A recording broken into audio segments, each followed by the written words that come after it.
Hi there, thanks for joining me once again and welcome back to the channel for another inbox review of a model of yesteryear, a bite-size classic Matchbox that we've all probably seen at least or owned or built in many cases, I'm sure.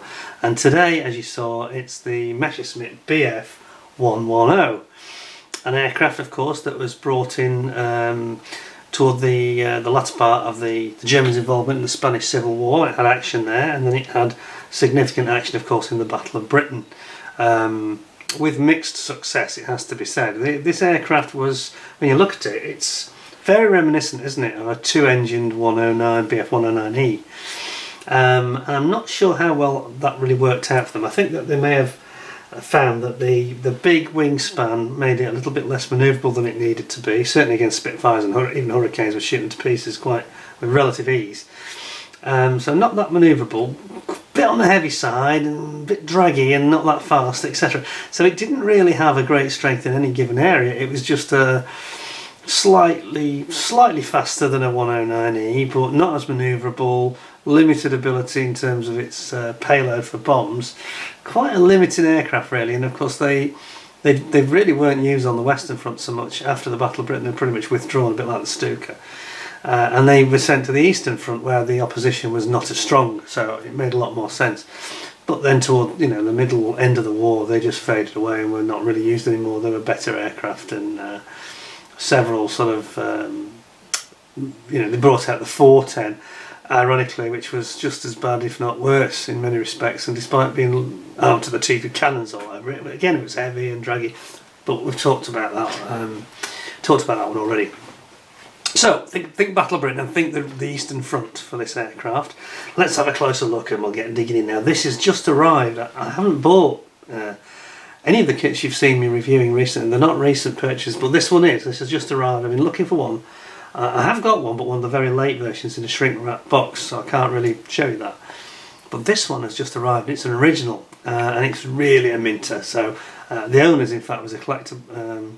It was a collector's shop, and I think they recognise it was a bit rare, and they've gone and tissue wrapped everything. So I'll have to undo that, but it'll be worth it. Let's get into it and have a good old look then. So you've got a scene here on the box art again. Roy Oxley. Another plug for him, and I sadly don't think he's any longer with us. But this is taking out T-34 tanks on the Russian front, and it actually says on it, in its artwork, it says Bf110 fighter bombers operating in their white camouflage adopted for the Russian winter attack.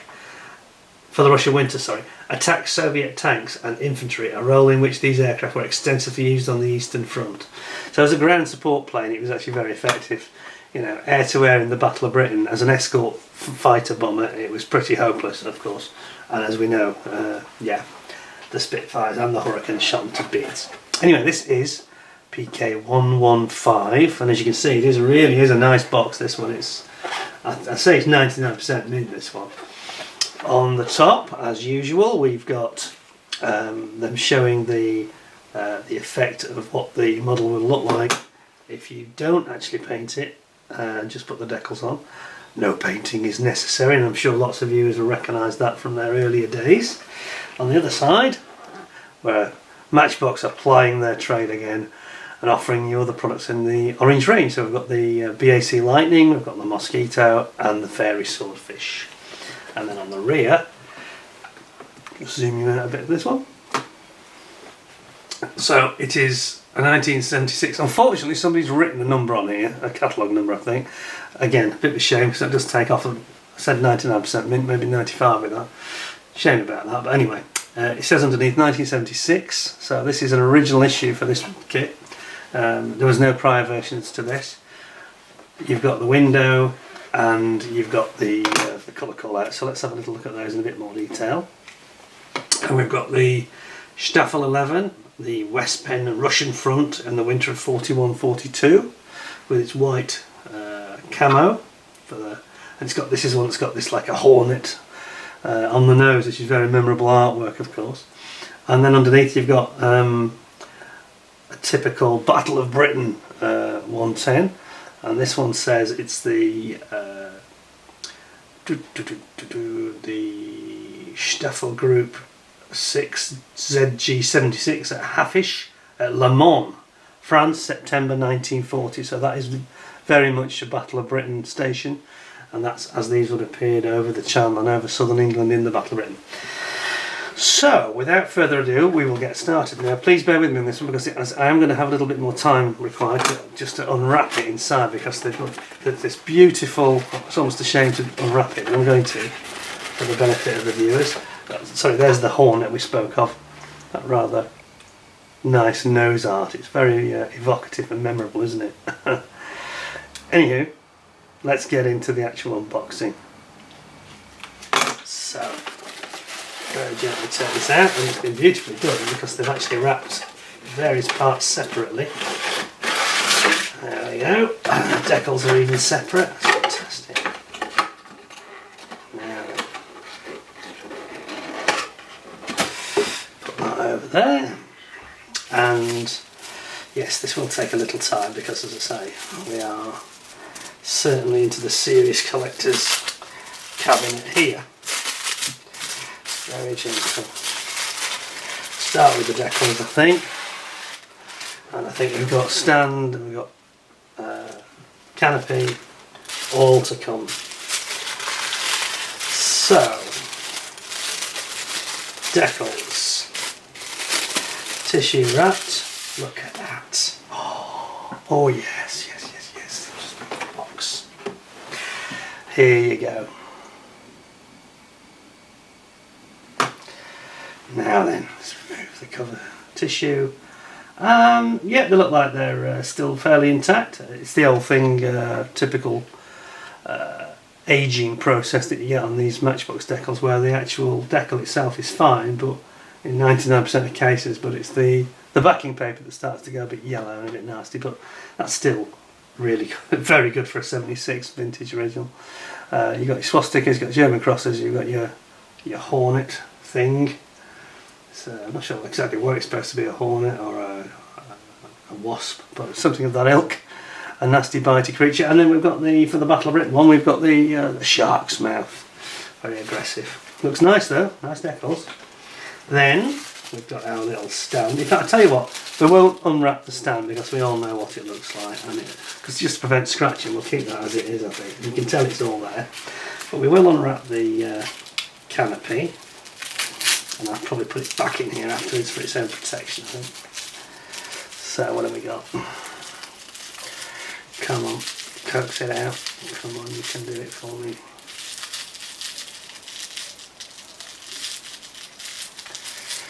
There we go. There we are. Now then. What have we got? Yes, that's a nice one. Yeah, so you can see it's got all the framing, it's got the windscreen here at this end, the back has got, whoops, at the back here we've got the little port for the machine gun. So yeah, that looks all very nice, in fairness. Very crisp and clean, framework looks good, and there's an aerial that goes on top, there's a hole for the aerial as well. Whoops, sorry my camera's been reluctant today. Yeah, so you got your hole there on the top, so it looks really nice, absolutely fantastic. Now let's get into the main part, sprues.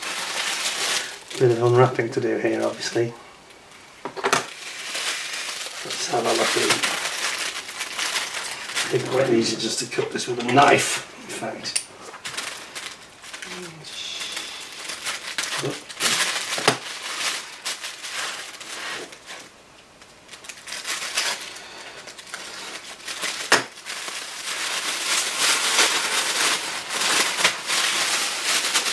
And he's actually cleverly wrapped this because he's actually got them in separate sections, even within the tissue, which is very, very good. It's like Christmas Day all over again, isn't it? Can't get it out though. Doesn't want to come out. I think we're just going to have to liberate it from this. Yeah. There we go. So, ooh, bright orange, that's very striking. And blue. And brown. Right. Let's get into that after we've seen the instructions there. Typical orange range instructions. Let's have a look. Very nice. Very nice. First issue. A long-range escort fighter. It was inspired to be. Germans commissioned it in 1934. By 1940 they'd reached 100 machines a month. Large numbers were used in the Battle of Britain, although without any great success due to the higher speeds and manoeuvrability of the single-seat fighters that the British had. But the Bf110 was used successfully and throughout the war and operated in many roles such as a night fighter, an escort fighter and ground attack fighter. Well, there we go. On the back we have got our little colour call-outs for all the small parts. And again, as you get with a couple of others I've reviewed, very strange, there's a bit of repetition occurs. The pilot gets repeated. Well, one's the pilot, one's the co-pilot, but you know, I'm not sure why they've had to go to that length. But anyway, pilot, you've got your propeller here, bombs, machine gun, undercarriage. So they're going into all the main small parts, it's fair enough. Wheels and tyres, and then the tail wheel. Then your gunner, who isn't going to shoot much down with his hands on his lap, but anyway. You've got the interior of the cockpit and the seat, the spinner, the cockpit sides, and then the exhausts. And then on this side we've got the usual colour cards just shouting out for the various options. Obviously airframe white is one for the white option. But let's take a proper look now at the actual instruction. Let's see how it goes together. So, episode 1, your pilot and your gunner, they go onto the central area in the cockpit. I'm sure there are some experts out there who'll know this, but I'm not sure what the lump is between them. I was going to say in a fighter that would be where the cannon is mounted, the back of the cannon, but it's not in this, because they're in the nose, on the nacelles on the wing. Anyway, then you've got your two fuselage halves going together with this cockpit section in between, and there is what looks like a little instrument section. Well, that's quite novel. We don't often see that, do we? Not on Matchbox. Then you put it on your canopy, which I wouldn't recommend at such an early stage. Nor would I recommend putting in that stage 3. I'd leave till near the end, apart from sticking the nose on. Stick your guns on later, stick your canopy on later, because those are all very delicate parts. They're going to get rather damaged, I think. Then we've got the engine. The front of the engine's being built with the spinners, the exhausts and the props themselves, and going in so it can spin on a pivot system. Then we've got the tail planes going on, which look quite good. Never failed to amaze me how that design was almost similar to the Lancaster, or perhaps the Brits copied it and scaled it up, because it was actually quite good for stability, just not good for speed.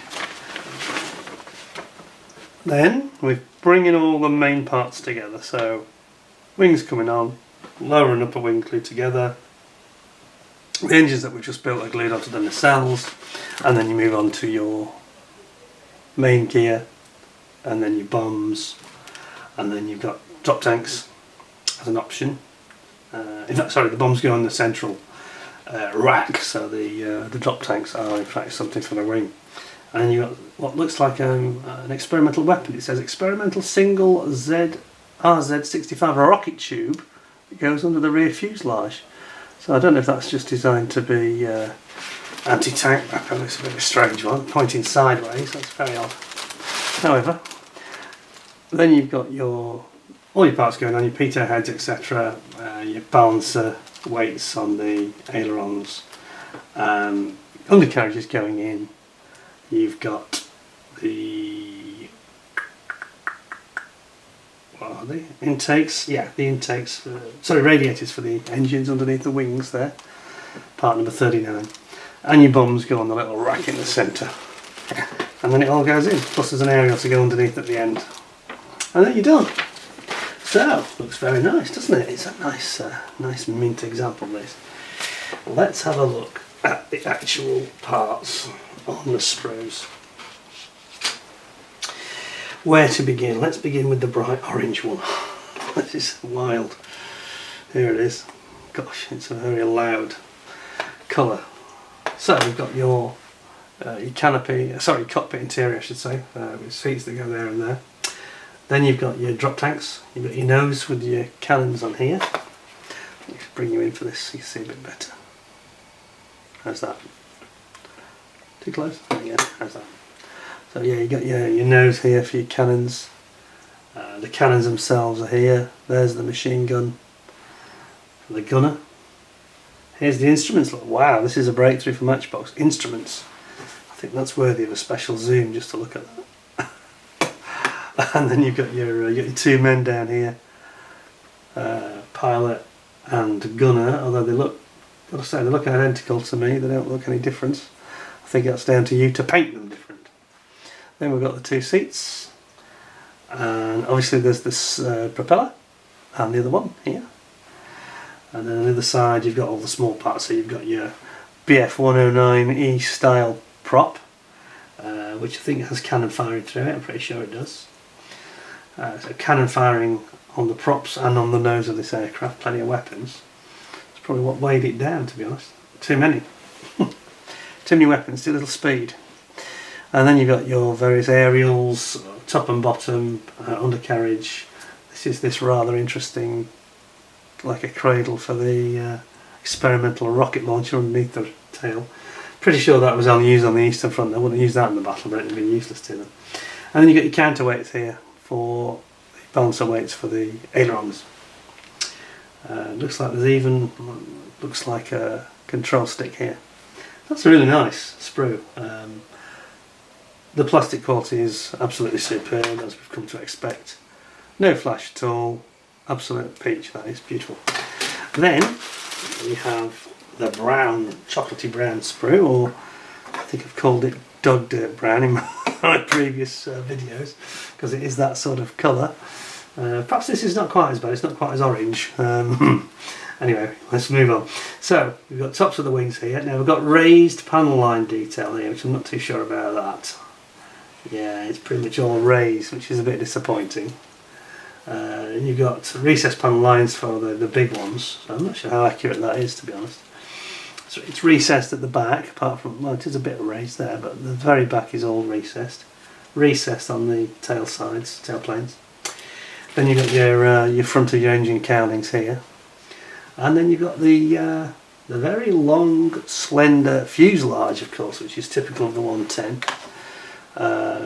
It's like a flying pencil. There's a style of this in sort of start of World War II. They had the Dornier 117, I think they call that the flying pencil. This is kind of similar. It's very thin, relatively. And of course here you've got your engine exhaust as well. Another nice Sprue, no more flash still. And then finally we have got the rather nice wings, the lower wings on the blue Sprue. So we've got the lower wings here, and the rivets are raised, but most of the detail is recessed on this, which is interesting. Or are they? Actually, it seems more raised on this one than it does on this one. How odd. A little bit of variance there, hardly. It's not like Matchbox, but anyway, not so you'd notice underneath anyway. I don't think it's a major problem, but you've got your radiators here, intakes. Your bombs obviously here, your main gear here, had quite sturdy main gear on the 110. This is your bomb rack, and then next to that we've got the main wheels obviously. This is the radio aerial, that get this hoop that goes on the top of the fuselage, quite distinct, sorry, underneath on this skin, underneath the fuselage. And then you've got your main gear doors, and you've got your tail wheel here. And that appears to be it. I mean, it looks pretty good. I'm sure about this raised. It just feels a little bit more raised on this one here. I don't know if you can pick it up on the camera, than it does over on here. Looks a bit more subtle. This is not so subtle. You can definitely feel that quite significantly. But as I say, not really going to be a problem. I think as a kit, again, they seem to all get 8 to 9 out of 10, don't they? I think we've only had one that's been a bit lower than that, but it's a lovely kit. You know, I'd love to make it, but I don't think I'll be doing that, because obviously it's a bit of a collector's item, as you've seen. It's all wrapped in tissue, this one. A real mint example. So if I were to make one of these, I'd get the Revell, the later boxing, and just build it, you know. and that would be quite good fun. It wouldn't cost you much money either. It only cost you about £10 or £11, I think. So there we go. That's the Me.Bf110 from the Battle of Britain and the Russian front. Hope you enjoyed the video. Please give us a thumbs up if you do. I give it a big thumbs up, about 9 out of 10 for the kit, so we're all good there. Don't forget to subscribe if you haven't already. Ding the notification bell, because if you do that, then obviously next time one of these reviews comes up, you'll get notified in good time. Sometimes it's on a premiere and you maybe only get a couple of hours notice, so that's good to have that alert you. Anyway, please stay tuned to the channel, because there'll be more hopefully interesting videos come along in the near future. In the meantime, thanks for your company. Really appreciate you joining me. Stay safe, have a relaxing time, and hope to see you again soon. In the meantime, thanks a lot, and bye for now.